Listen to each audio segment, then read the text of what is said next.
ბადო არის, ეს ხო არის მაგია, თან შავი მაგია. მე შემიძლია გითხრათ, რომ აი ზუსტად ახლა აი ეს მითები, რომელიც არსებობს ტაროსადმი, ზოგი არ არის მითები, იმიტომ რომ მე არ დაგემალავთ, რომ კი ბატონო, ტარო შეგიძლია შენ გამოიყენო კიდევაც როგორც მაგიური ინსტრუმენტი, მაგრამ ეს როგორც დანა.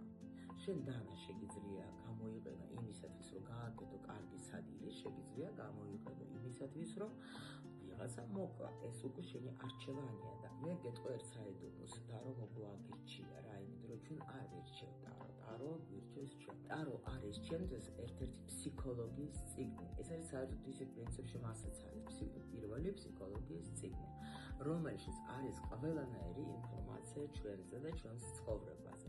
აი როგორ უნდა ეს ინფორმაცია ამოიღო, როგორ შეგიძლია წაიკითხო შენი ბედი, სხვისი ბედი, როგორ შეგიძლია ადამიანს ურჩიო რა მომენტში რა უნდა გააკეთოს, ამას ყველაფერს მე ვასწავლე ჩემთან აკადემიაში. თუ შენს გინდა ეგეთი სწავლა, ღრმა სწავლა, ხო, ეკოლოგიურად სუფთა სწავლა, მე ვაგიჟებ შენ ჩემს აკადემიაში. ლინკი ვიდეოს ქვეშ არის და გელოდებით.